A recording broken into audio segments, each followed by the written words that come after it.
सर्वमंगल मांगल्ये शिवे सर्वार्थ साधिके शरणे त्र्यंबके गौरी नारायणी नमोस्तुते। बोलिए अम्बे आदि भवानी की जय। श्री दुर्गा सप्तशती 8वां अध्याय। रक्त बीज वध। महर्षि मेधा ने कहा, चंड और मुंड नामक असुरों के मारे जाने से और बहुत सी सेना के नष्ट हो जाने से असुरों के राजा प्रतापी शंभु ने क्रोधयुक्त होकर अपनी संपूर्ण सेना को युद्ध के लिए तैयार होने की आज्ञा दी। उसने कहा, अब उदायुध नामक 86 असुर सेनापति अपनी सेनाओं के साथ युद्ध के लिए जाएं और कंबु नामक 84 सेनापति भी युद्ध के लिए जाएं और कोटि वीर्या नामक 50 सेनापति और धूमर कुल नाम के 100 सेनापति युद्ध के लिए प्रस्थान करें। कालक, दोहिर्द, मौर्य और कालके यह दैत्य भी मेरी आज्ञा से सजकर युद्ध के लिए कूच करें। भयानक शासन करने वाला असुरों का स्वामी शुंभ इस प्रकार आज्ञा देकर बहुत बड़ी सेना के साथ युद्ध के लिए चला। उसकी सेना को अपनी ओर आता देखकर चंडिका ने अपनी धनुष की टंकोर से पृथ्वी और आकाश के बीच का भाग गुंजा दिया। हे राजन, इसके पश्चात देवी के सिंह ने दहाड़ना शुरू कर दिया और अंबिका के घंटे के शब्दों ने उस ध्वनि को और भी बढ़ा दिया। धनुष की टंकोर, शेर की दहाड़ और घंटे के शब्द से पृथ्वी और आकाश के बीच का भाग गूंज उठा और इसके साथ ही देवी ने अपने मुख को और भी भयानक बना लिया। ऐसे भयंकर शब्द को सुनकर राक्षसी सेना ने देवी तथा सिंह को चारों ओर से घेर लिया। हे राजन, उस समय दैत्यों के नाश के लिए और देवताओं के हित के लिए ब्रह्मा, शिव, कार्तिकेय, विष्णु तथा इंद्र आदि देवों की शक्तियाँ, जो अत्यंत पराक्रम और बल से संपन्न थी, उनके शरीर से निकलकर उसी रूप में चंडिका देवी के पास आ गई। जिस देवता का जैसा रूप था, जैसे आभूषण थे और जैसा वाहन था, वैसा ही रूप, आभूषण और वाहन लेकर उन देवताओं की शक्तियाँ दैत्यों से युद्ध करने के लिए आईं। हंस युक्त विमान में बैठकर और रुद्राक्ष की माला तथा कमंडलू धारण करके ब्रह्मा जी की शक्ति आई। वृषभ पर सवार होकर, हाथ में त्रिशूल लेकर, महानाग का कंकण पहनकर और चंद्र रेखा से भूषित होकर भगवान शंकर की शक्ति महेश्वरी आई और मोर पर आरूढ़ होकर हाथ में शक्ति लिए दैत्यों से युद्ध करने के लिए कार्तिकेय जी की शक्ति उन्हीं का रूप धारण करके आई। भगवान विष्णु की शक्ति गरुड़ पर सवार होकर शंख, चक्र, शार्ंग गदा, धनुष तथा खड्ग हाथ में लिए हुए आई। श्री हरि की शक्ति वाराही वाराह का रूप धारण करके आई और नरसिंह के समान शरीर धारण करके उनकी शक्ति नरसिंही भी आई। उसकी गर्दन के झटकों से आकाश के तारे टूट पड़ते थे और इसी प्रकार देवराज इंद्र की शक्ति इंद्री भी ऐरावत के ऊपर सवार होकर आई। पश्चात इन देव शक्तियों से घिरे हुए भगवान शंकर ने चंडिका से कहा, मेरी प्रसन्नता के लिए तुम शीघ्र ही इन असुरों को मारो। इसके पश्चात देवी के शरीर में से अत्यंत उग्र रूप वाली और सैकड़ों गीदड़ियों के समान आवाज करने वाली चंडिका शक्ति रूप प्रकट हुई। उस अपराजिता देवी ने धूमिल जटा वाले भगवान श्री शंकर जी से कहा, हे प्रभु, आप मेरी ओर से दूत बनकर शुंभ और निशुंभ के पास जाइए और उन अत्यंत गर्वीले दैत्यों से कहिए तथा उनके अतिरिक्त और जो भी दैत्य वहाँ युद्ध के लिए उपस्थित हों, उनसे भी कहिए, जो तुम्हें अपने जीवित रहने की इच्छा हो तो त्रिलोकी का राज्य इंद्र को दे दो। देवताओं को उनका यज्ञ भाग मिलना आरंभ हो जाए और तुम पाताल को लौट जाओ। किंतु यदि बल के गर्भ से तुम्हारी लड़ने की इच्छा हो तो फिर आ जाओ। तुम्हारे मांस से मेरी योगिनियाँ तृप्त होंगी। चूँकि उस देवी ने भगवान शंकर को दूत के कार्य में नियुक्त किया था, इसलिए वह संसार में शिवदूती के नाम से विख्यात हुई। भगवान शंकर से देवी का संदेश पाकर उन दैत्यों के क्रोध का कोई आर पार न रहा और वह जिस स्थान पर देवी विराजमान थी वहां पहुँचे और जाने के साथ ही उस पर बाणों और शक्तियों की वर्षा करने लगे। देवी ने उनके फेंके हुए बाणों, शक्तियों, त्रिशूल और फरसों को अपने बाणों से काट डाला और काली देवी उस देवी के साथ आगे बढ़ी और उनके आगे खड़ी होकर शत्रुओं को त्रिशूल से विदीर्ण करने लगी और खटवांग से कुचलने लगी। ब्रह्माणी जिस तरफ दौड़ती थी उसी तरफ अपने कमंडलू का जल छिड़क कर दैत्यों के वीर्य व बल को नष्ट कर देती थी और इस प्रकार महेश्वरी त्रिशूल से, वैष्णवी चक्र से और अत्यंत कोप वाली कुमारी शक्ति द्वारा असुरों को ही मार रही थी और इंद्री के बाजू के प्रहार से सैकड़ों दैत्य रक्त की नदियां बहाते हुए पृथ्वी पर सो गए। वाराही ने कितने ही राक्षसों को अपनी थूथन द्वारा मृत्यु के घाट उतार दिया। दाढ़ों के अग्रभाग से कितने ही राक्षसों की छाती को चीर डाला और चक्कर की चोट से कितनों को ही विदीर्ण करके धरती पर डाल दिया। बड़े बड़े राक्षसों को नरसिंगी अपने नखों से विदीर्ण करके भक्षण कर रही थी और सिंहनाद से चारों दिशाओं को गुंजाती हुई रणभूमि में विचर रही थी। शिवदूती के प्रचंड अट्टहास से कितने ही दैत्य भयभीत होकर पृथ्वी पर गिर पड़े और उनके गिरते ही वह उनको भक्षण कर गई। इस तरह क्रोध में भरे हुए मातृगणों द्वारा नाना प्रकार के उपायों से बड़े बड़े असुरों को मरते हुए देखकर राक्षसी सेना भाग खड़ी हुई और उनको इस प्रकार भागता देखकर रक्तबीज नामक महापराक्रमी राक्षस क्रोध में भरकर युद्ध के लिए आगे बढ़ा। उसके शरीर से रक्त की बूंदें पृथ्वी पर वैसे ही गिरती थी जैसे गिरती थी। तुरंत वैसे ही शरीर वाला तथा वैसा ही बलवान दैत्य पृथ्वी से उत्पन्न हो जाता था। रक्तबीज गदा हाथ में लेकर इंद्री के साथ युद्ध करने लगा।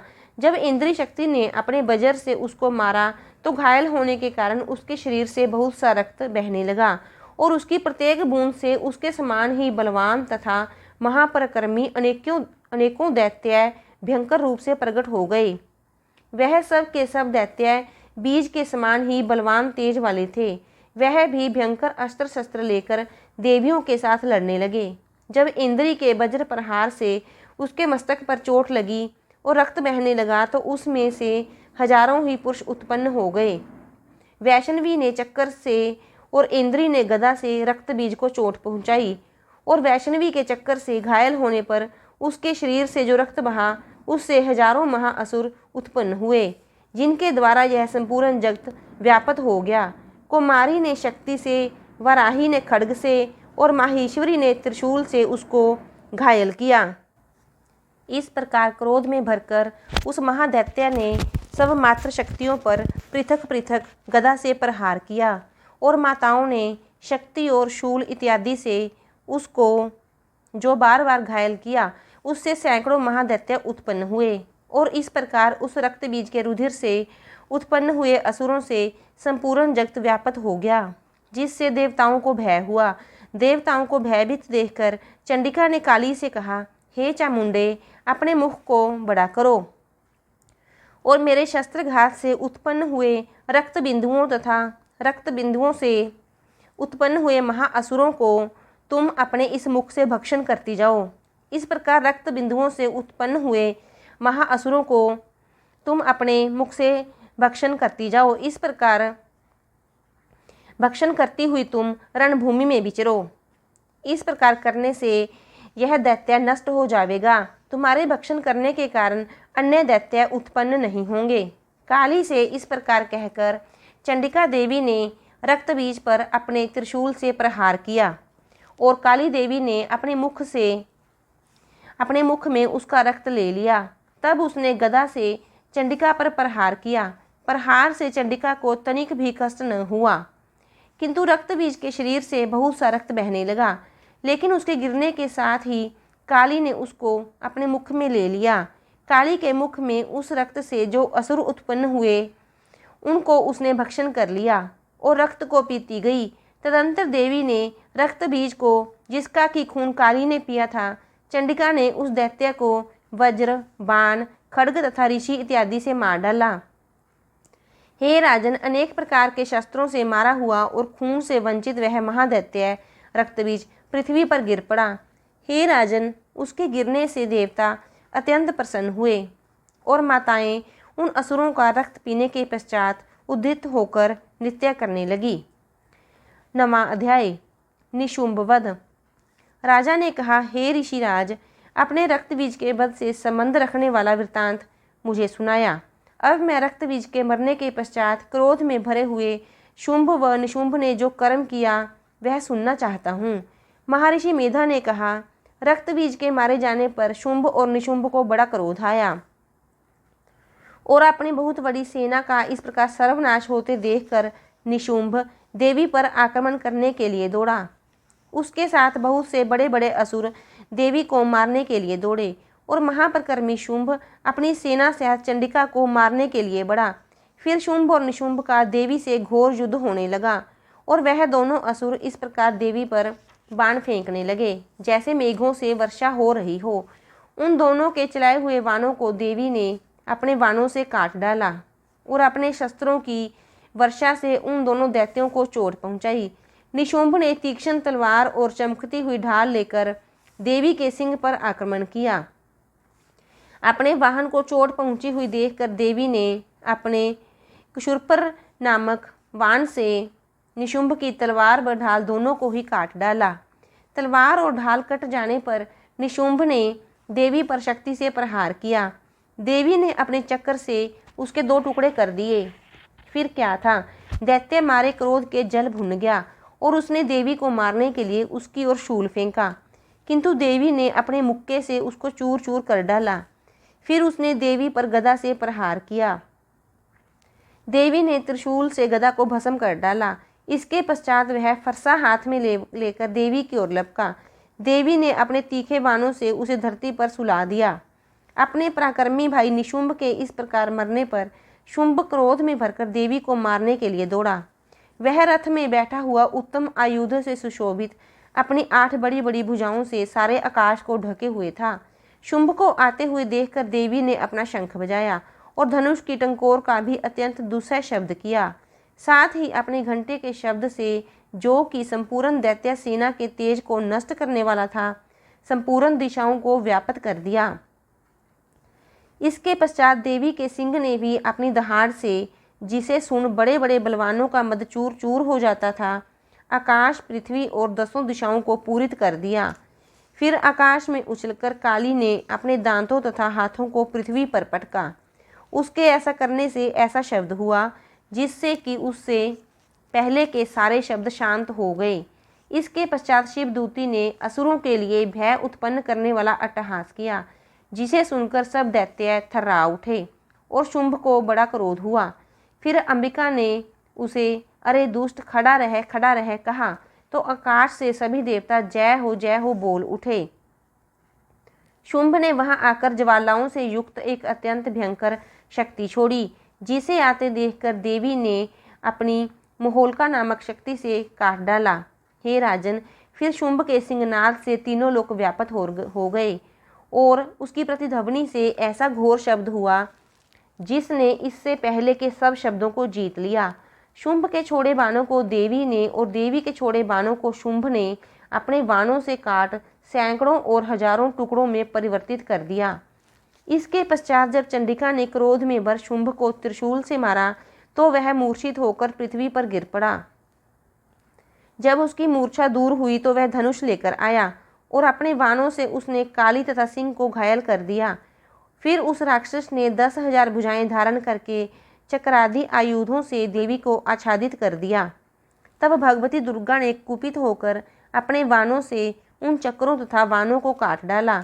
यह देखकर निशुंभ हाथ में गदा लेकर चंडिका को मारने के लिए दौड़ा। उसके आते ही देवी ने तीक्ष्ण धार वाले खड्ग से उसकी गदा को काट डाला। उसने फिर त्रिशूल हाथ में ले लिया।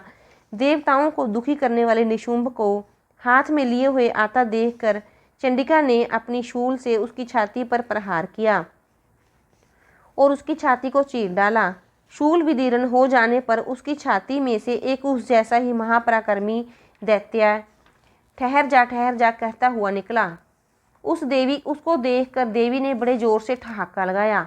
अभी वह निकलने भी नहीं पाया था कि उसका सिर अपनी तलवार से काट डाला। सिर के कटने के साथ ही वह पृथ्वी पर गिर पड़ा। तदंतर सिंह धाड़ धाड़ कर असुरों का भक्षण करने लगा और काली शिवदूती भी राक्षसों का रक्त पीने लगी। कौमारी की शक्ति से कितने ही महादैत्य नष्ट हो गए। ब्रह्मा जी के कमंडल के जल से कितने ही असुर समाप्त हो गए। कई दैत्य महेश्वरी के त्रिशूल से विदीर्ण होकर पृथ्वी पर गिर पड़े और कई बाराही के प्रहारों से छिन्न भिन्न होकर धराशायी हो गए। वैष्णवी ने भी अपने चक्कर से बड़े बड़े महापराक्रमियों का कचूमर निकालकर उन्हें यमलोक भेज दिया और इंद्री से कितने ही महाबली राक्षस टुकड़े टुकड़े हो गए।